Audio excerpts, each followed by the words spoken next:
กับความรักที่ไม่แน่นอน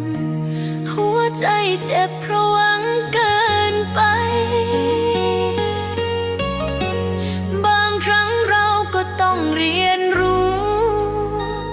ว่ารักตัวเองแล้วเลือกสิ่งที่ดีกว่าไม่ต้องฝืนใครให้ใจเราเจ็บเพราะความรักที่แท้จริงต้องสบายใจรักคนที่เขารักเราดีกว่าไม่ต้องไปไล่ตามความฝันที่ลวงตา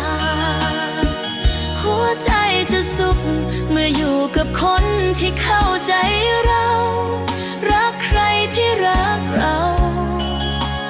คือความสุขแท้จริงรอยยิ้มเล็กๆจากคนที่รักเราอบอุ่นกว่าคำหวานที่ไม่จริงใจทุกความรักไม่ต้องสมบูรณ์แบบแค่เขาอยู่กับเราก็พอแล้วรักคนที่เขารักเราดีกว่าไม่ต้องไปไล่ตามความฝันที่ลวงตาหัวใจจะสุข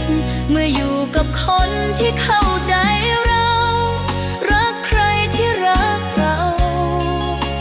คือความสุขแท้จริง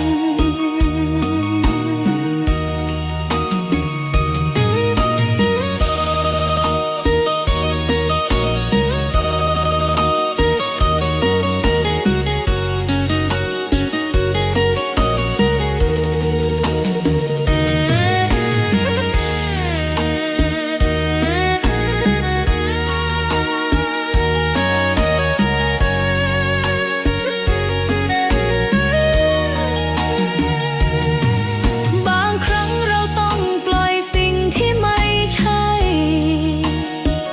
เพื่อให้หัวใจได้พักและยิ้มได้รักตัวเองก่อนแล้วเลือกสิ่งที่ใช่รักคนที่รักเราคือที่สุดของใจรักคนที่เขารักเราดีกว่า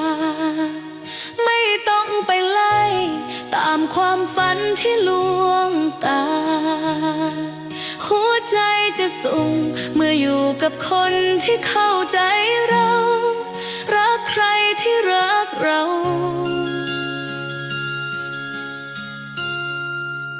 คือความสุขแท้จริง